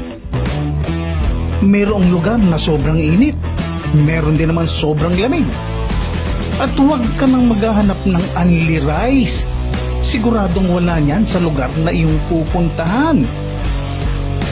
May video ka ba? Baka wala din. May mga makakatrabaho ka na iba ang ugali at pamamaraan sa pagtatrabaho. Malamang na mas maunlad ang teknolohiyang gamit nila kaysa sa atin. At naku, kapag tumama ang homesick, malayo ka sa mga kapatid mo, sa tatay mo, sa nanay mo, sa mga tropa mo, sa piyesta, sa birthday party, binyagan, galaan at iba pa. At pagka nagkasakit ka, walang mag-aalaga na nanay sa iyo. Magpupunas ng malamig na tubig kapag mataas ang lagnat mo. Magdadala ng pagkain sa kwarto mo. Maghihimas ng masakit mong katawan. Pagka may krisis sa pamilya, asahan mong magiging dependent ang pamilya mo sa perang pinapadala mo. Huwag naman sana na habang nagpapakahirap ka sa pagtatrabaho abroad, iba naman ang tinatrabaho ng asawa mo or girlfriend mo. Naku po, tatang, Pumunta naman tayo sa mga risks. Alam mo bang talamak ang illegal recruitment sa atin? Ayon sa Statista Research Department, noong February 2, 2022, mayroong 1,800 na kaso ng illegal recruitment ang na-record mula January at October ng 2021. Mas mataas ito kesa sa nakaraang taon at patuloy pang tumataas. Ang apat na common targets ng mga recruiter ay mga family providers, mga nag-aambisyon na lumabas ng bansa, at mga estudyante na bagong graduate na katulad mo. Ilan sa mga modus operandi ng mga illegal recruiter na ito ay ang internet scam o blind ads, direct hiring, tourist worker scheme, backdoor point scheme, student worker scheme, at visa assistant or consultancy scheme. Kaya mo ba na harapin ang mga challenges na ito? Financially capable ka ba? May kwalifikasyon ka ba? Handa ka bang iwan ang iyong pamilya para magtrabaho abroad? Kaya kung nagbabalak kang mag-abroad, abay isipin mo muna, alam mo ba ang mga risks at mga challenges ng pag-abroad?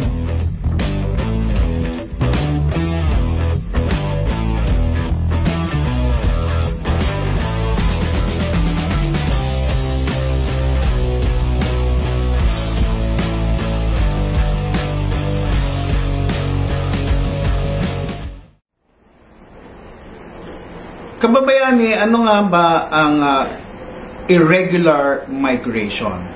At ito ay part 2 ng ating pagdidiscuss.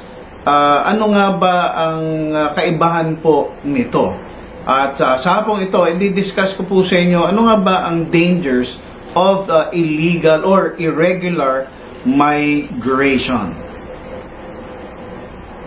Ilan sa mga dangers o yung kapahamakan na pwedeng maidulot ng irregular migration ay ang mga sumusunod: vulnerability to abuse and exploitation. Ibig po sabihin po nito ay mas magiging prone ang ating mga kababayan sa abuso at saka sa exploitasyon.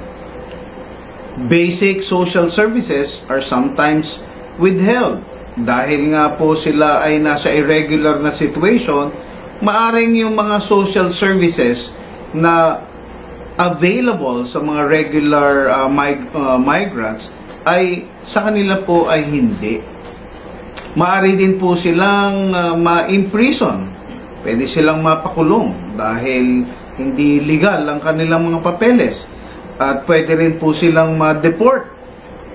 And somehow, because they are in a situation where they are, kumbaga, walang trabaho, walang permanent na tirahan, they can experience a sort of marginalization na kung saan pwede silang ma-outcast ng society. And of course, kung ikaw po ay irregular migrant, you will tend to experience restricted mobility. O hindi ho kayo basta makagagalaw dahil natatakot po kayo na maaring kayo po ay mahuli dahil wala po kayong papeles. Another danger of irregular migration is the inability to transact legally, such as remitting earnings through bank channels. At panghuli, you cannot move on to better employment engagement because of your irregular migration. Ating pong ulitin ang pagkakaintindi po natin sa irregular migration. Ang irregular migration po refers to migration that occurs outside the rules and procedures guiding the orderly international movements of people. We want to really emphasize that the people involved in regular or in irregular migration are referred to as migrants in an irregular situation or migrants in an illegal situation. Ito po'y pagpapaalala din that people should refrain from calling them as illegal migrants, illegal aliens, or illegal migrants. Mga kababayani, may mga tanong po sa atin at isa sa mga katanungan ay ito. Ano ang kaibahan ng irregular migration sa illegal recruitment or sa trafficking in person?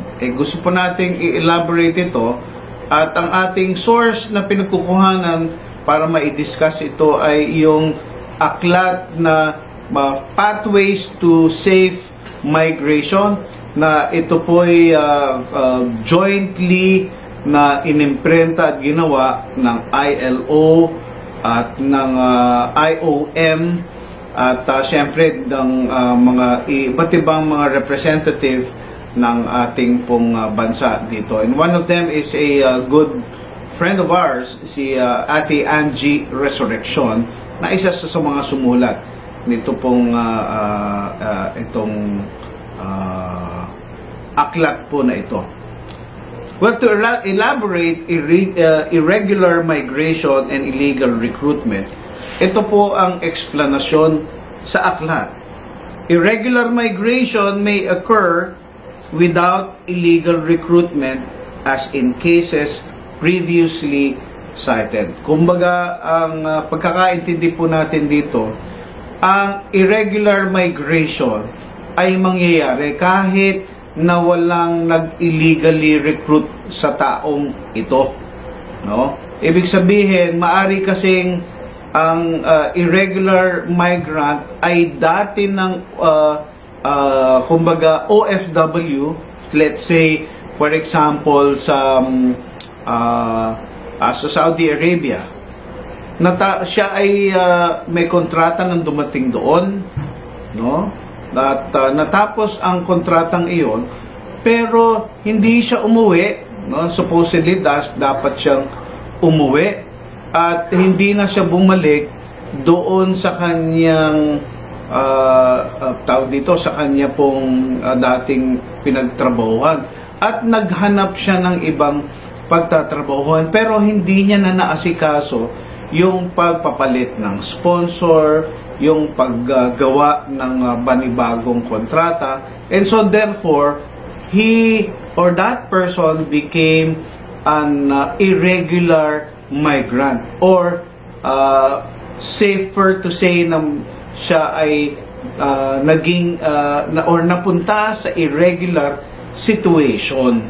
So walang illegal recruitment na nangyari, it's just that may pangyayaring hindi niya na properly transition yung kanyang papeles, yung kanyang sponsorship, at yung kanya pong pagpapalit o pag-report ng kanyang bagong employment. Another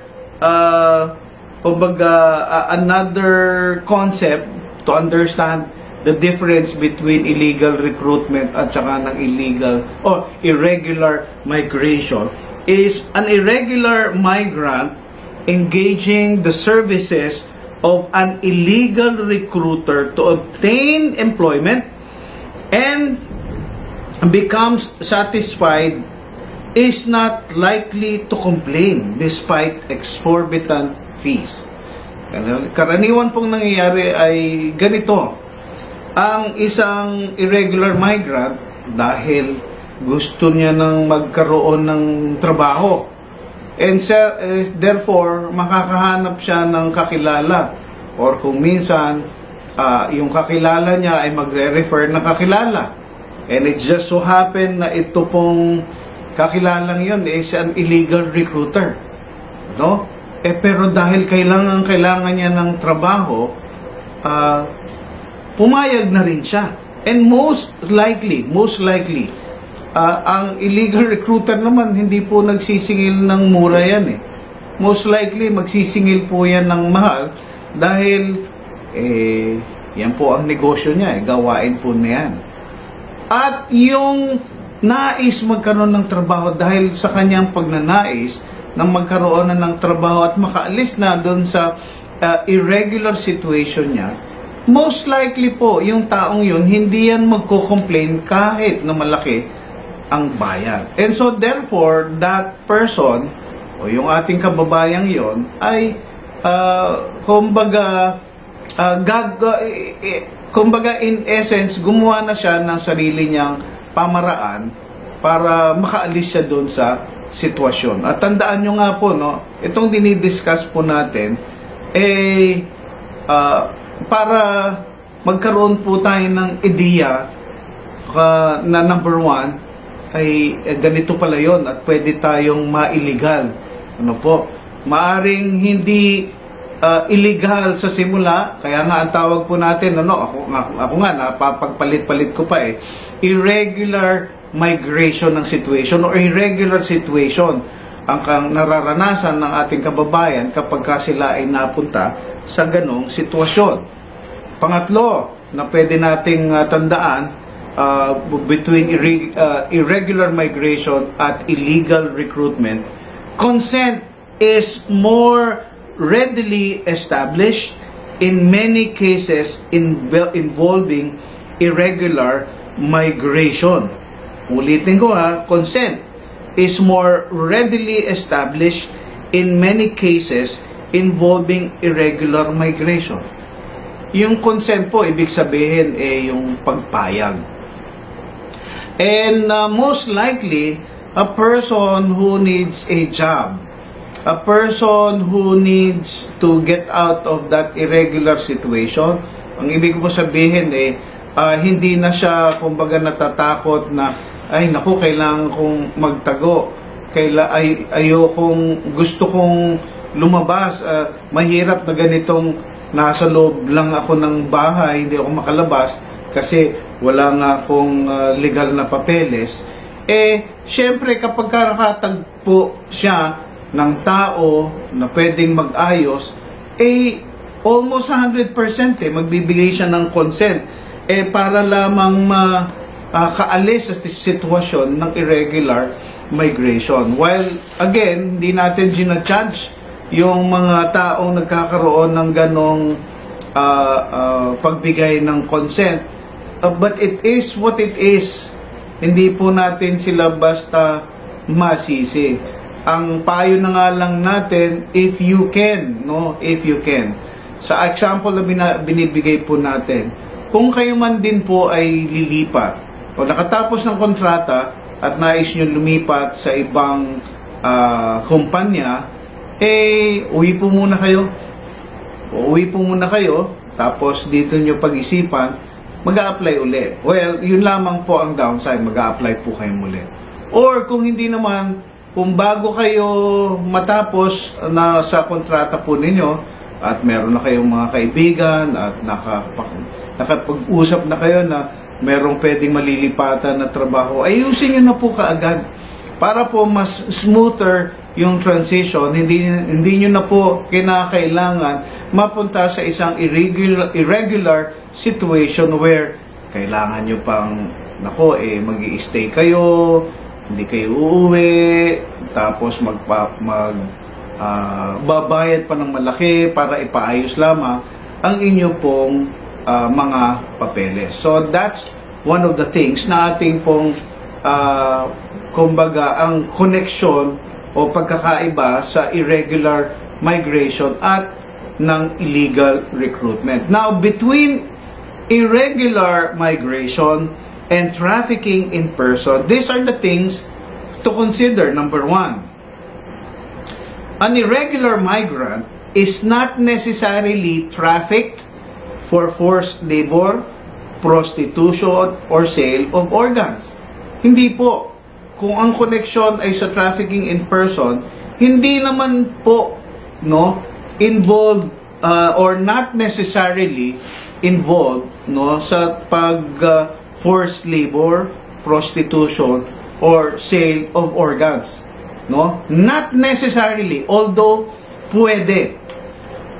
Alam nyo naman, kung out of desperation, we can kumbaga make desperate moves or desperate decisions that would get ourselves into trouble.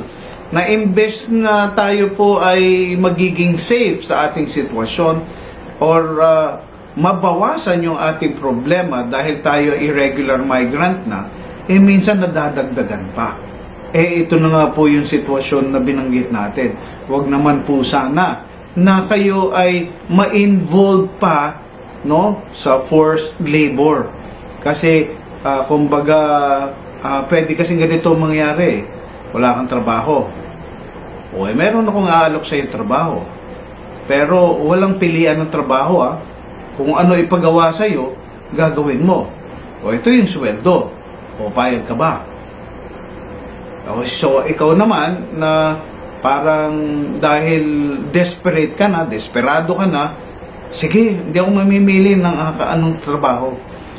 Hindi mo alam, pinipilit ka na palang maging scammer. Katulad ng ating mga kababayani na mga natulungan doon po sa bansang Myanmar, no? Hindi nila alam. Ito yung mga call center agents dito sa Pilipinas na naengganyo na magtrabaho doon dahil syempre mas mataas ang sweldo, not knowing na pagdating doon ay ginawa sila na mga scammer. That is forced labor, so that is trafficking in person. Pwede rin po kayong maging biktima ng prostitution kasi yun na nga, you are desperate to get out of that illegal or irregular situation only to be victims of trafficking in person, lalong-lalo na kung sa mga kababaihan ay prostitution, no? Huwag naman po sanang maranasan ito ng ating mga kababayang OFW na mga kababaihan, especially yung last na binabanggit natin ngayon yung sale of organ. You are so desperate, no, na wala ka ng pera at meron kang nais mong magpadala ng pera sa iyong pamilya o family member na may sakit, desperate last move, no, magbebenta ng iyong part of the body or organ. Naku po, wag naman po sana na mauwi po sa ganon. Another issue na pwedeng maging issue between irregular migration and trafficking in person is that a trafficked or illegally recruited person often ends up in a irregular status. Ganito po yan, maaring na-recruit kayo dito sa Pilipinas, no? At dumaan naman kayo sa proseso at nabigyan naman kayo ng lahat, nabigyan kayo pati OEC, nakarating kayo doon sa bansa. Pero pagdating doon sa bansang iyon, doon na biglang nagbago. At ito nga yung example natin na pagdating doon, hindi yung trabahong ine-expect mo ay hindi na hindi na iyon yung trabaho mo. And so therefore, na traffic in person ka na. And then you end up being forced to work, tapos na umingi ka ng rescue, na-rescue ka naman, and therefore ikaw naman ay dinala sa isang safe house, at habang naghihintay, nandoon ka lang doon sa safe house. Now, ang tanong doon, ikaw ba ay, yung papeles mo ba is as it is? Na ikaw ay overseas worker doon? Hindi po, kasi ang nangyari, you were already trafficked in person at ikaw ay nasa irregular situation where you are staying there as a victim. At naghihintay ka na lamang na maiuwi. And so, ayun na nga, restricted ang movement mo, hindi ka pwedeng umalis, so therefore you are a person na naging an irregular migrant in an irregular situation. So pwede pong mangyari na ikaw ay legal na pumunta doon, pero dahil na traffic in person ka, parang ikaw ay naging irregular migrant. Pangatlo at panghuli, consent is irrelevant in establishing trafficking in persons while consent can be present in irregular migration. Ulitin ko po ha. Consent is irrelevant in establishing trafficking in persons while consent can be present in irregular migration. Ang pagkakaiba lamang po nito, ganito lang yan, ano? Katulad nung halimbawa na binigay natin, kumbaga, wala kung nagbigay ng consent or hindi. Basta, kumbaga, ang isang tao na naka-experience ng pag-traffic in person, so ibig sabihin, ikaw ay forced labor, naka-experience ng forced labor, naka-experience ka ng prostitution, or yung sapilitang pagbenta ng iyong organ, antimano po, no? Antimano po trafficking persons. Pero, ang sabi nga dito, consent can be present in irregular migration. And so, safe to say na maintindihan po natin that illegal recruitment and trafficking in persons, no? Both cases, ang ating pong gobyerno takes of both instances as a problem, no? And it is a problem that they take seriously. No, ito naman po ay tinutugunan ng ating gobyerno. Dahil alam nyo po, ito pong problemang ito ay hindi naman din nangyayari within the Philippines. Nangyayari din po ito sa iba't ibang bansa within our Southeast nation neighbors, no? Mga countries na ating mga kapitbahay lamang, ay nangyayari din po ito. And it is very important to know the very basics of why this is happening at kung paano natin ito mahahandle.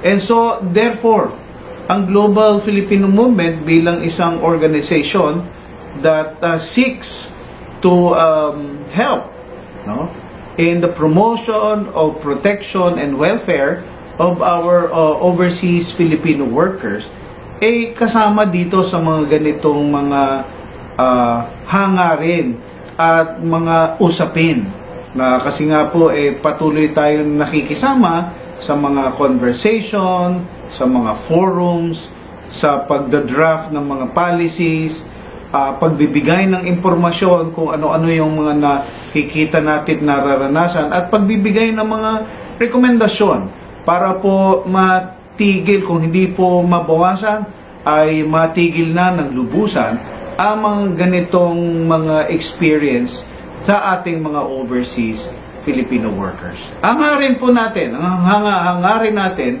dito sa ating programa na On the Move, Agarang Aksyon, ay magbigay ng impormasyon na makatutulong po sa inyo na ating mga overseas Filipino workers. Alam nyo po, sa aming puso, dito po sa Global Filipino Movement, talagang mabigyan kayo ng proteksyon.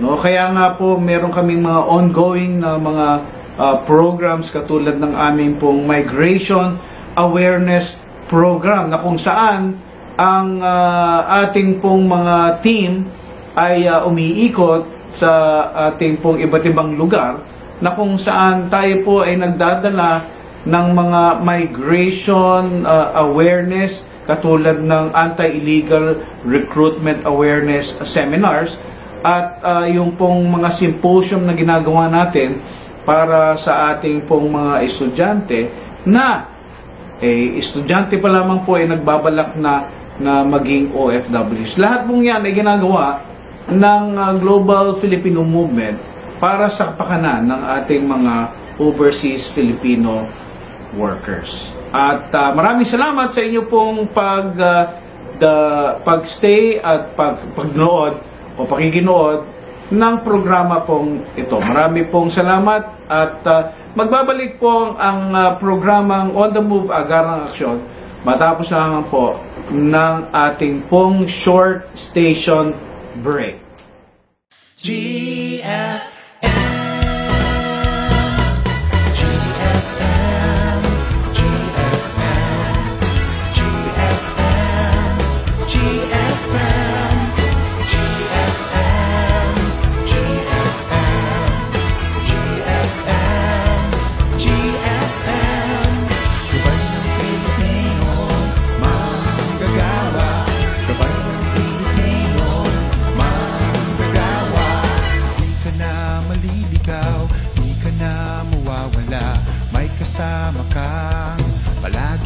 saya. Ano man ang problema, matutulungan ka ng GFM. GFM, GFM, GFM, GFM, GFM, GFM, GFM. Gabay ng Pilipino, manggagawa. Gabay ng Pilipino, manggagawa. Manalangin lang palagi, Diyos ang makakasama. Buhay mo ay sisigla at may direksyon na dahil sa GFM. GFM, GFM, GFM, GFM, GFM. The Philippines is one of the countries where we have seen a diaspora of its population working abroad. Based on PSA data pre-pandemic, about 11% of our population are OFWs working in more than 100 countries around the globe. And over the years, we have witnessed both positive and negative impact of Filipinos leaving their families behind to work abroad in hopes of earning for a better future. It is for this reason that the Global Filipino Movement has been established in 2011. The Global Filipino Movement, or GFM, is a Christian foundation that advocates the needs and welfare of overseas Filipino workers and their families. About 10 million Filipinos are working in 200 countries as overseas Filipino workers. These modern-day heroes render the great sacrifice of leaving their loved ones and face sadness, hardships, dangers, and many other work challenges every day. That's why we established the Global Filipino Movement. GFM envisions empowered OFWs and their families who transform nations with the aspiration for OFWs and migrants to have malalim na pananampalataya, maayos na pamumuhay, pamilyang buo, at maging kapaki-pakinabang sa ating bansa at sa bansang pinaglilingkuran. In its mission to reach and touch more lives with the gospel of Jesus Christ, the Global Filipino Movement will build an OFW center in the metro. OFW is a huge population, including their family, almost 1/3 of the Filipino people. Every month, they remit their income to their family. Consider a large amount to help our international data reserve. In return, we need to build a 10-story building or center to serve them at Alabang Global City adjacent to Ayala Alabang Village. In case if their family have problem, they can come to the building or center. We need to help them the best we can. We need to introduce Christ to them because we need to follow the greater commandment of Jesus Christ. This is in the book of the Bible, Matthew chapter 28, verses 19 to 20. Therefore, go and make disciples in all nations, baptize them in the name of the Father and of the Son and of the Holy Spirit, and teaching them to obey everything I have commanded you. And surely I am with you always to the very end of the age. And we thank God for the state properties led by Dr. Allen Rojas, who provided the land where we can build the OFW Center. The center will house satellite offices of the government agencies and other institutions for documentations and travel needs of the OFWs.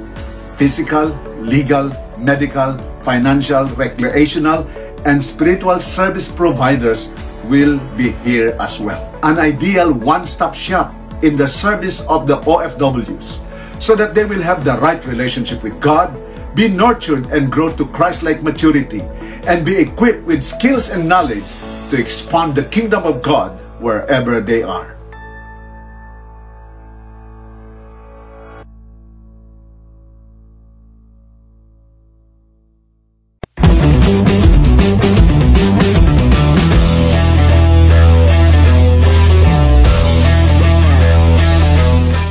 Bata, mag-a-abroad ka ba?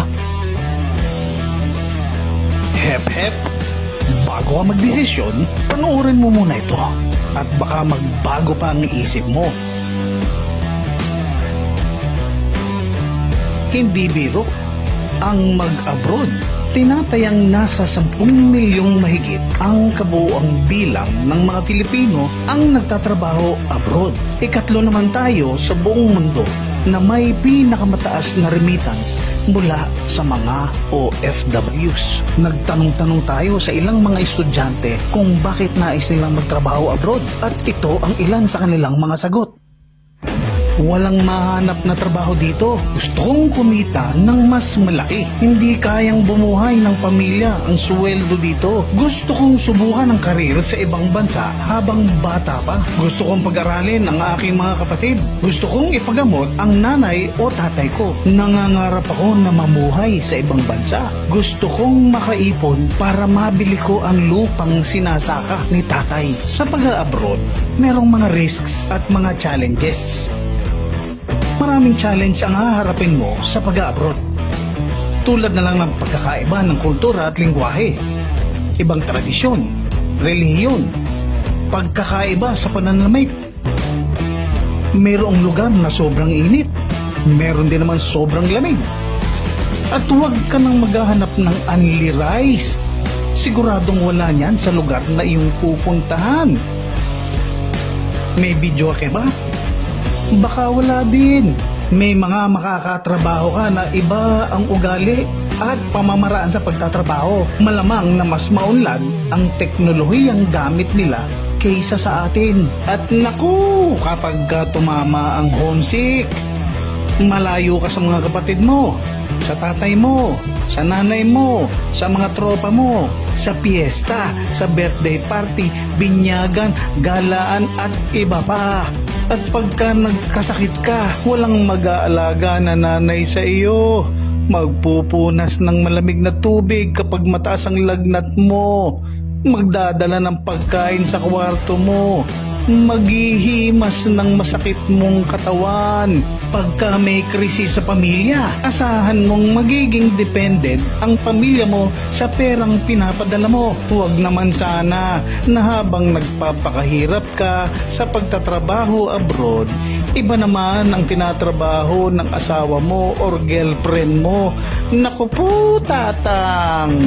Pumunta naman tayo sa mga risks. Alam mo bang talamak ang illegal recruitment sa atin? Ayon sa Statista Research Department, noong February 2, 2022, mayroong 1,800 na kaso ng illegal recruitment ang na-record mula January at October ng 2021.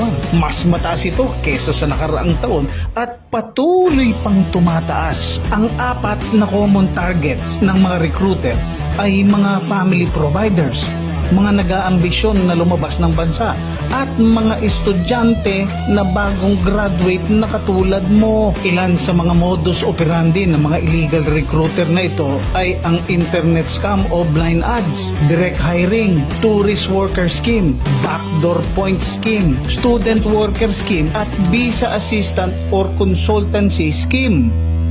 Kaya mo ba naharapin ang mga challenges na ito? Financially capable ka ba? May kwalifikasyon ka ba? Handa ka bang iwan ang iyong pamilya para magtrabaho abroad? Kaya kung nagbabalak kang mag-abroad, abay isipin mo muna, alam mo ba ang mga risks at mga challenges ng pag-abroad?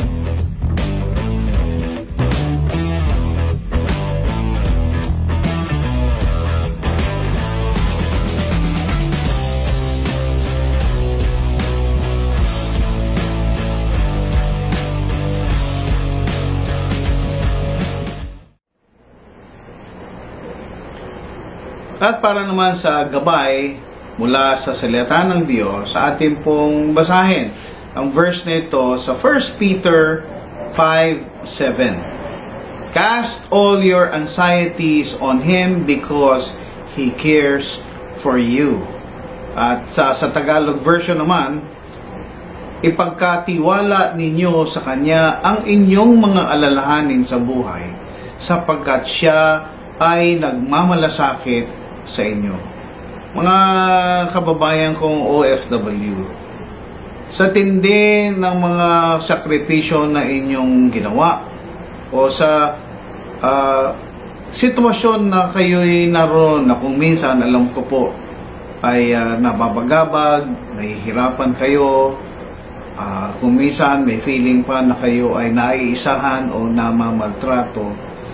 Mahirap kung ang maging response ay galit or kumbaga yung buong paghihiganti or kung minsan ay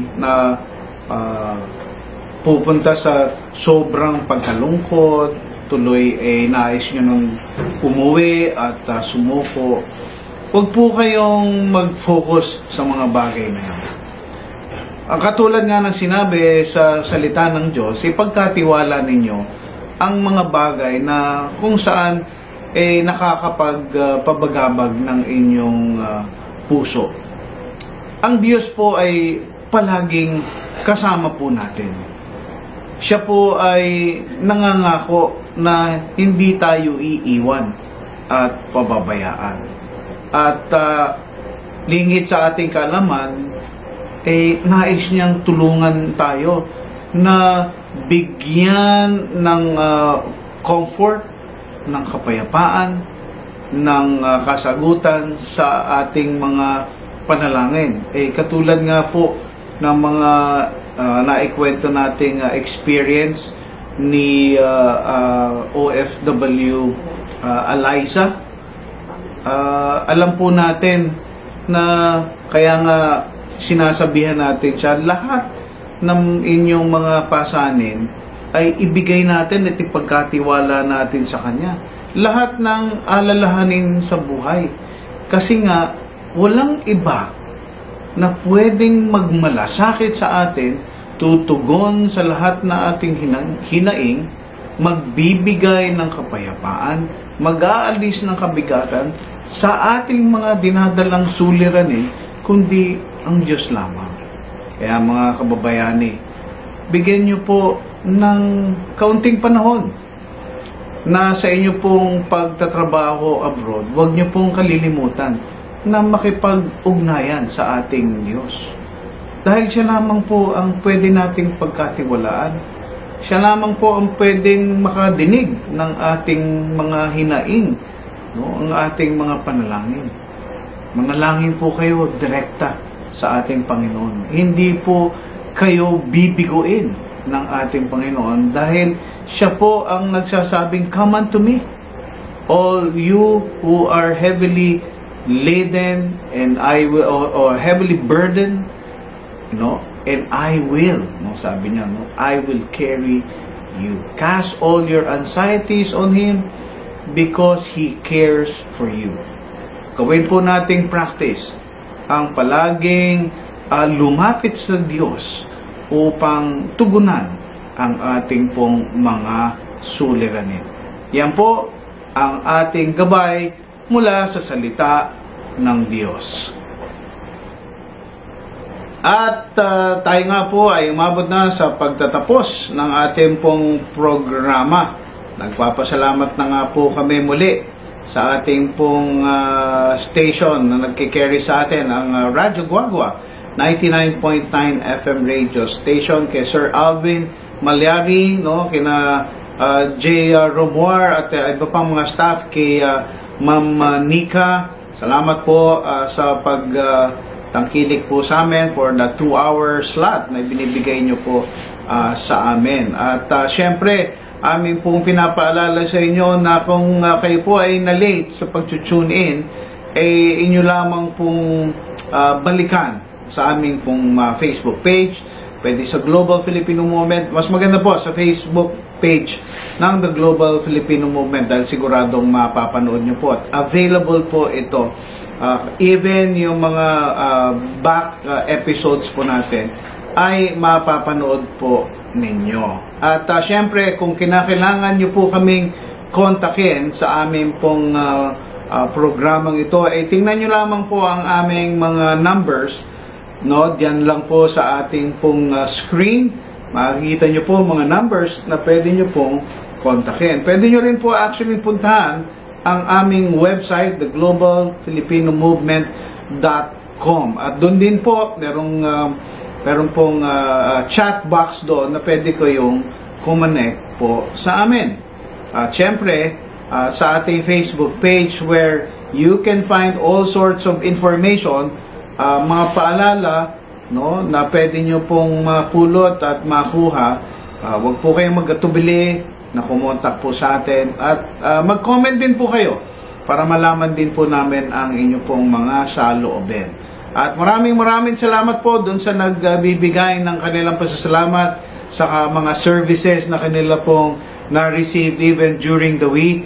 Maraming pong salamat sa inyong pagtangkilik and we appreciate na fact na kayo po ay nagpapadala ng mga pictures po ninyo, no? And hopefully kung meron pa po kaming pwedeng i-offer sa inyo, just drop in a comment sa aming programa. Okay, kaya muli nagpapasalamat na po kami sa inyo sa pagtangkilik ninyo sa programa pong ito. Ito po ang inyong lingkod na si Ka Rene Bunsoy na nagsasabing kababayani.